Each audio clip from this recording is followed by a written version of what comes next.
Yo, what is going on, guys? It is your boy Kimbo here, and it's time. Man, it's nice out. I'm just hearing the birds and everything. I'm sorry I got distracted, but for real, it's so nice out. But anyways, it's time for an epic Bakugan Evolutions episode review. So we got episode number 21. 21. 21 here. So we're starting to get into the meat and potatoes. I don't think things have gotten like real crazy yet, but the next few episodes, I definitely see it going down that path. We're starting to get the build though. We're definitely starting to get that build for the full course. You know, they've been holding off on, that big build up towards the end of the season.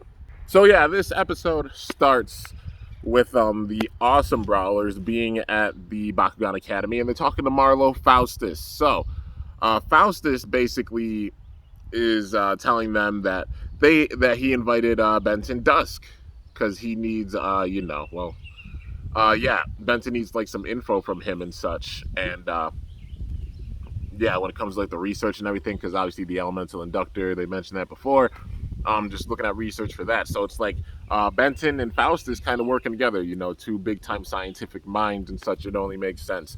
But yeah, so Benton's on the way to the academy, and Faustus tells the awesome brawlers that, but he gets a call while saying that. He's like, he should be here any minute. And then he gets a call, and then he just acts like shocked, like, what? Faustus does. And then the awesome brawler is wondering what the hell's going on? Like, what's happening?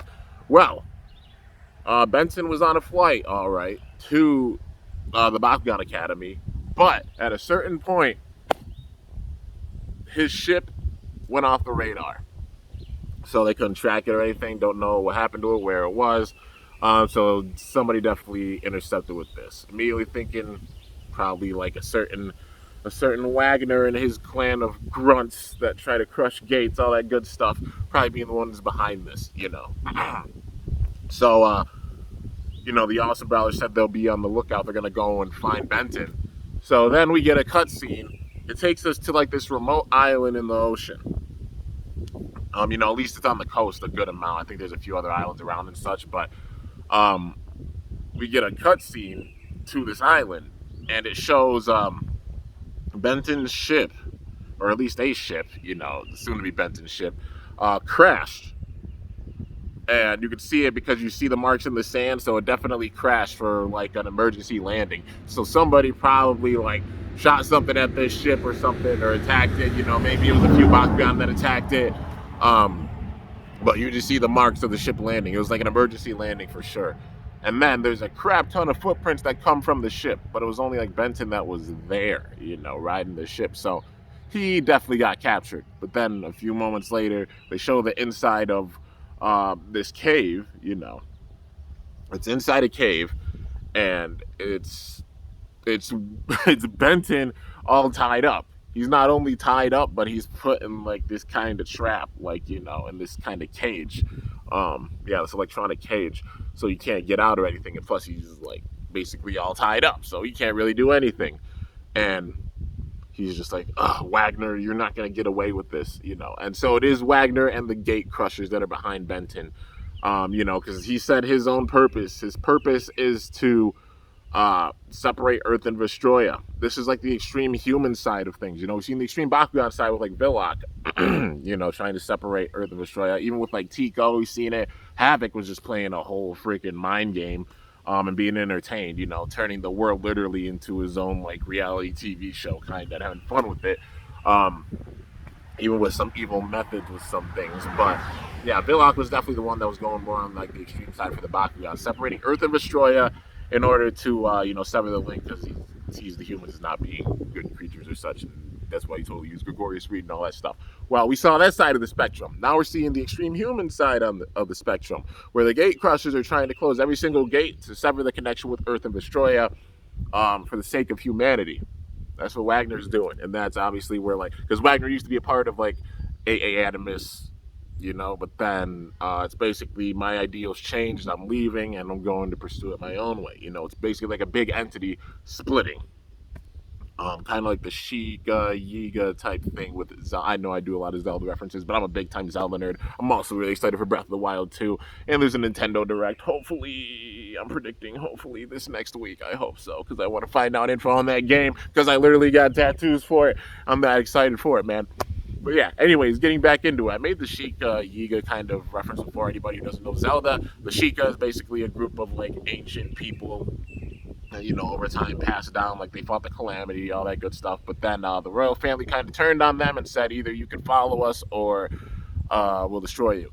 So then some followed it, but then others turned evil and supported Ganon, and that being the Yiga clan, which they might have a bigger role in Breath of the Wild too. Anybody who's like a fan of video games and such are probably gonna like this, because I like making the references with this. Um, you know, like some connections with this, but just using like I guess my geeky gaming mind or such, and just being a Zelda fan. But we got kind of that case with like Wagner. You know what I mean? It's the same principle, like AA Animus being one big group, but then Wagner disagreed with some of the ideals and such when it came to like the elemental energy and such. So then he diverged off and made the Gate Crushers, and they're trying to separate Earth and Vestroia, while AA Animus is trying to maintain the connection with Earth and Vestroia. Two different ideals with this, but you can see the reference.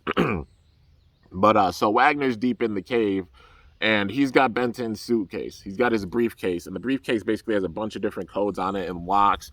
And he's like, well, we could do this the easy way or the hard way. Will you help us? He said, never. I will never help you. Of course, Benton's saying that to Wagner. He's not trying to have Earth and Australia get split up and go down that, that crazy route. But Wagner's just like, okay then. Well then. Boom. Pulls out a hard drive. He has hacking technology, so he gets through all the different levels. So there's like 4 or 5 levels in total, I think. He gets through level 1, and Benton's just like, you got through that level already? He's like, yes, I did.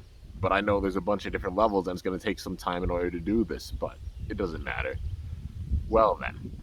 And then while he's sitting there talking, the Awesome Brawlers show up in the ship. And basically, like, the other Gate Crushers notify Wagner, let him know. And he's basically just like, okay, well, now we just have to stall for time. It looks like your friends are here. They're here to try to save you. And then we get a cutscene to the Awesome Brawlers landing. They see that the ship crashed. They're like, it's a ship. And they saw it crash, and then they're like, that's a lot of footprints. And then a Jeep ran up and saw Benton's scarf on one of the bushes. And he's like, let's go, guys. And then, obviously, they're being a little cautious. We don't know what's in there. Yeah, we do. Benton's in there. So then they just book it. And then Wagner, the crazy thing with the Gate Crushers is, like, they're always one step ahead. Like how kind of Gregorius Reed was one step ahead for the most part with Season 3. Yeah, man. Honestly, Wagner and the Gate Crushers are one step ahead. It's like they were expecting them to show up. But then he's like, okay. Snaps his fingers.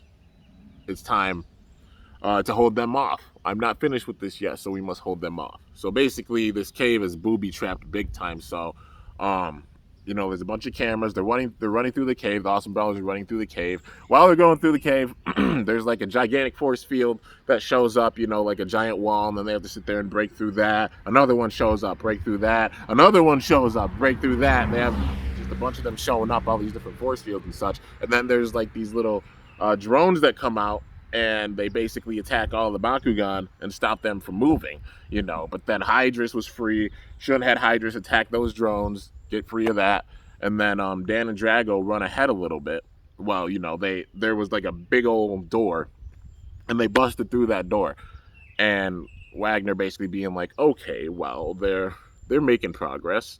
It looks like it's time for me to join the fun.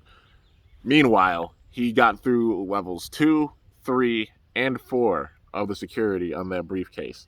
And he's like, there's only one more level left. No, he's like, there's level 4. It shouldn't take that long. I'm leaving this to you, one of the other Gate Crushers. He's like, I'm on it. Watching over Benton and everything too. So, Wagner goes out, and then you just hear Benton saying, you can't do this, Wagner!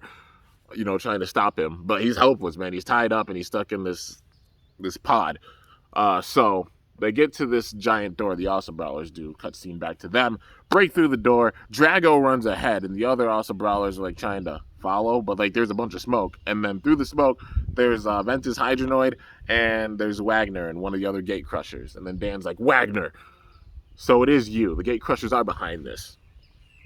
And he's like, yep, but, boom, pushes a button, another big door comes down. All the other Awesome Brawlers are trapped on the other side of the door. It's only Dan and Drago that made it through, and then he uses more of the drones,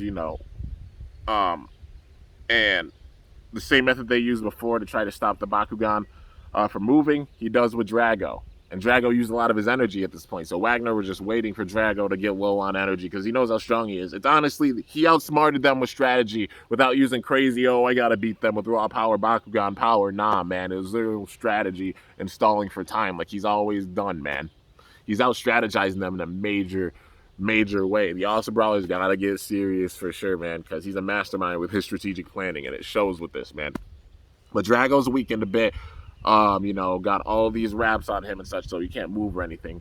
Dan tries to pull out a core, pushes a button. Basically, there's a force field in there that stops elemental cores from appearing, so he has no way of powering up Drago. Drago's sitting there trapped, and it's not looking good, for sure. Then, back in the deep part of the cave with Benton, he gets through level 4, and then level 5, the last thing is needed is a fingerprint, which, they're like, he's just like, all right, Benton, now it's your turn. And he's like, I refuse to help you. He says you don't have a choice. Puts it right on his tied up thumb, opens it. They have access to all of the data that Benton has been researching with the elemental energy, which is not a good thing because you see how he's been furthering his technology and such. I mean, he's a part of he was a part of AA Animus, now being a Gate Crusher, so he has big time scientific knowledge as well, but he's using it for evil purposes, man. But he's doing a very good job with it, man. So basically Wagner's not concerned at this point. Drago manages to take down Hydronoid, and stop him. And then he's just like, it's over, Wagner. You're done. There's nowhere to go. And he's like, on the contrary, pushes the button again. He's like, I've already gotten what I needed. That basically being all the information and such. And what happened was Benton, he ran and he hit one of the Gate Crushers. The one that had the briefcase. He hit him and knocked him over. And then he ran up to Wagner. He made it in the room. He ran up to Wagner and then just, poof, knocked him down, man. It was hilarious. And then, that's how Dan was able to get that device, stop Drago from being tied up. The core came back, threw a core, took down Wagner. But he's like, I was just stalling for time once again. And he's like, you think you can stop me? It's not going to happen. I got all the information I needed. Now we can go about the next phase. And he leaves, He says this base is set to self-destruct. And he pushes the button. And then they're all like, we got to get out of here. We don't have a choice. Even Benton said we don't have a choice. So, they're all sitting there on the ship talking. And they asked if he's okay. They said, yeah, thanks to all of you. But he got my data. He said, he got the data that he was been researching and such. And then we get a cutscene to the Gate Crushers on a ship. So this is the data that Benton Dusk was researching. Yes, it is. And now we have it, and we can go on with the next phase. Trying to separate Earth and Vestroia, closing all the gates. So I'm guessing they're going to get information like how Benton has been researching how to close the gates, or keep them stable. They're going to take that information, because they got all of it. They're going to take that information and probably use it to try and close all the gates. So it seems like we're getting a little bit of a build-up like how it was with Season 1, because the last core cell, the Great Core Cell, that being the big lead-up to when all hell broke loose and shit hit the fan, for real. It's seeming like that, So probably the thing that'll set it all off is the Gate Crushers managing to close all of the gates. That's my guess. But yeah, we still got to see, there's a lot of different things with this. Because, look at the Gate Crushers, the Elemental Asylum, those that were sitting there making, elemental energy and crystals that they can give to their Bakugan and such. You got them. You got Jansen Tech, who, like, is the group that's behind Sun 17 security, the people that tried to come in and buy out everything in town and stop all the local businesses and everything, like Jansen Tech, so Jansen Tech could take over. But Sun 17 security, McHugh was the one behind Sun 17. We still haven't seen Everett, and I feel like we haven't seen, like, the last of him. Maybe we'll see Everett again, because we saw McHugh on there, and Everett, when McHugh shows up, usually Everett shows up. I mean, Everett we've seen since, like, of course, the first season, but usually since McHugh's come in, we've seen, like, Everett be not far behind him. So don't be surprised if Everett does show up. I don't know if we'll see Gregorius Reed again. I'm not sure about that, but if so, everything coming together and being tied together, that'll be really, really wild, dude. But yeah. So I guess time's just gonna tell with it. Things are about to get really real. Now that they have that information and such, that's a lot of data. And they can use that for evil. Oh, things are going to get wild on Earth, but also things on Vestroia, because Wrath just vanished. But I'm sure Wrath is in Vestroia, because he talked about, like, like the Supreme Bakugan Council, how Drago's a part of it, how he's not a part of it, basically, like, you snooze, you lose, like, they picked you over me, that type of thing. And he was heated with that, obviously, with the last battle. But now he's going to try to get ultimate power. I mean, the Elemental Inductor, having all the elemental energy from all the different factions, like, it would make sense if Wrath goes through all the different worlds. He goes through all the different worlds and tries to get those artifacts, and that's how we get, like, Bakugan, like Fennec, Farascal, Sharktar. They're all the guardians of it. The Awesome Brawler's older Bakugan, while their Bakugan, like Pegatrix and Troxon and such, like, they're old partners. Like how... they're their first partners, Pegatrix and Trox, when they were all sleeping and they were dormant during season 3. But yeah, they're all the ones that are the guardians of it, so we'll probably see them go through all the different worlds. It'll make sense. I mean, there's like a Platinum Series Sharktar, so I won't be surprised if they do it with like Fennec, Farascal, etc., etc. A few of those Bakugan for sure. I wouldn't be surprised if we see like Platinum Series versions of all of them. I think we're supposed to be even getting like some Geogon, like his Platinum versions, which... heck, that's pretty sick, man. It's kind of like an homage to Mectanium Surge, because they sat and they, incorporated metal into some traps during Mectanium Surge. They brought back some traps and incorporated metal in them, so it's even paying homage to that. So that's pretty cool, man. Being season 4 and doing that again, okay, that's sick, man. All the references. I just really hope they break the mold and go for a season 5, because that potential's there, man. Bakugan's still red hot, and they have much potential. They have potential to go for, I'd say, at least 6 seasons. Honestly, if they play things right, they have potential to go at least 6 seasons, maybe even further. Look at Beyblade Burst. I know I make this reference big time, but Beyblade, first era had 3 seasons. Second era, the Metal Fight Gen, had 4 seasons. Burst has 7. 6 with the show, but 7 with the figures. So yeah, and I could see it at least going 6 seasons for sure. That being Bakugan. But yeah, man. Hopefully it does. Hopefully they stay on the right track with things, because it's really epic, dude. And I'm loving even how they're treating things with this season 4 thus far. But this episode was really, really awesome. Just getting that big time build up. Now things are going to get crazy because the Gate Crushers having all that information. But yeah. So now getting into the second part of the episode. This one is not a filler. I hate just the term filler episodes, because like no episode's really a filler. You still get some progress with things. There's some lighthearted moments with it. And that's one thing I love about the series, that they have the crazy moments like this where things are serious, but they're also sprinkling in and layering in some fun moments. So it's like a relief on the heart. You get like a fun, uplifting, cheerful episode while expanding the plot. And it's really, really awesome, dude. But yeah, so getting into this, we've got Lightning and Howl Core sitting there talking. Lightning's eating a big old steak and just living his best life. And he's like, well, everything was just different this morning, sitting there talking with Howl Core. And what happened this morning was that they were all at the academy, and then Winton and Dan had a meeting with Headmaster Faustus, and they slept in and, missed it. So they're sitting there running towards that. And then Lightning's like, oh, okay, well, I'm just going to go, like, be a free spirit, because Lightning's a free spirit. He has Howl Core on his head. He's walking around and such. And there's this lady that walks by. No, she drives by. Like, she's in basically like a limo or a nice car. And her name is like Lady Marie or something like that. I think like Lady Marie. And she tells the chauffeur, like she's sitting there talking to the chauffeur, and then she's like, stop the car, because she looks over and sees Lightning and Howl Core. And then they stop the car, they reverse back, and she gets out of the car, like Lightning and Howl Core sitting there talking. You just see her in the background like,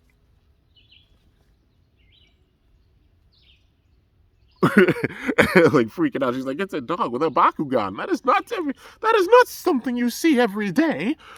But yeah, so basically her butler sets a trap by putting a bunch of steak and such on the ground, like a bunch of different pieces. And Lightning cannot resist steak for a damn. Is the second he sees steak, he's like, whoa, what? And he just goes right after it. He doesn't care. I've seen this happen to him many, many times, man. You think he learned at this point, but he can't help it, man. The steak, that's his weakness. But then there's one steak, another steak, another steak, and there's a flaming yawn. And he's like, flaming yawn! And then he jumps in a car, and then just, they shut the car door, of course, start driving, and then Lightning comes face to face with Lady Marie. And she's like, oh, what a dog you are. Having a Bakugan, like a dog that has a Bakugan, that is amazing. I will make you my dog. Basically trying to do that. So takes him back to her mansion. She has a big time mansion. My voice is cracked. But yeah. To the mansion, and basically she has like all kinds of dog toys. She has a bunch of butlers that sit there and will make whatever he wants. He's sitting there eating a buffet, and then Lightning's just in there like living his best life, man. Then he's sitting there laying on a bed, just having so much fun. He's like, this is amazing. This life is awesome. And then there's a dog that comes in, and yeah, I forgot the dog's name. I'll probably remember it. If not, then so be it. But he has a big old scar on his head. He's a big time dog. He's basically like a stray that she took in, and he's like, well, I won't let anyone make Lady Marie upset. They all come in and they all say they can't take it and they all leave. And then Halcor's like, what do you mean they all leave? Like, all the pets, they all leave. And Lightning's wondering the same thing. Well, the maids come in and they're like, well, we have one rule as long as you're here. And that's that he has to put on an outfit. Lightning has to wear an outfit all the time. And then his name was to be Lovey Poo 42. No, Lovey Poo for the 41st. That's it. Lovey Poo the 41st. And Lightning's just like, what the hell's going on here? Like, he's like, huh?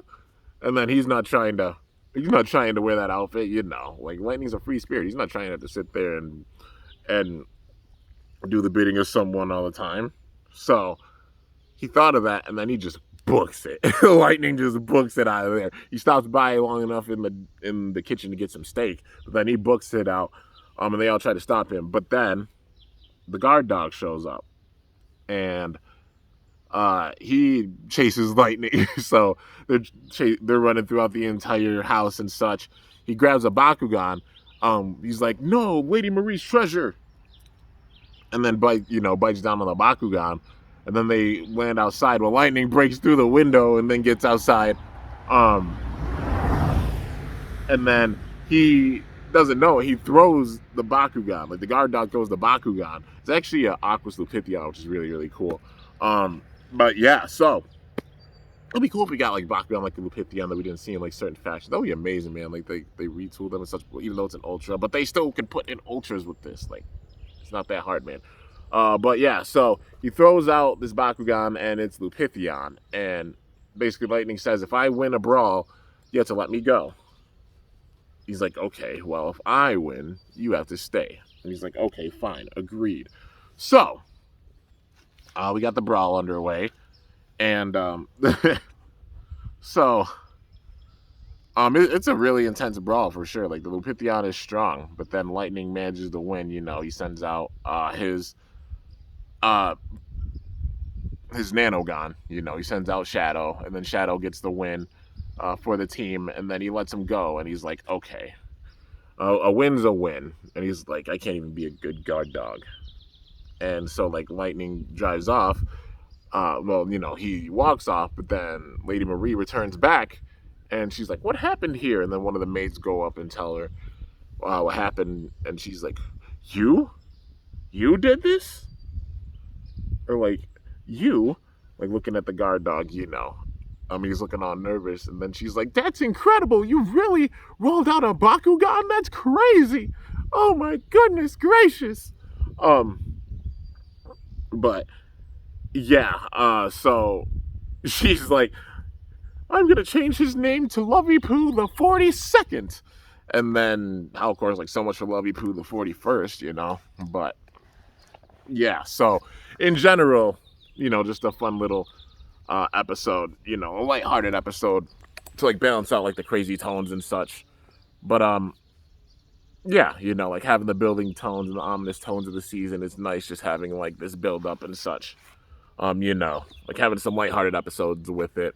I know some people might call it like filler, but it's not really filler. You need, like, it's that balance for sure. Like, things getting crazy with the main story, but also just some lighthearted moments like this episode with Lightning, and still showing some conflict with it, man.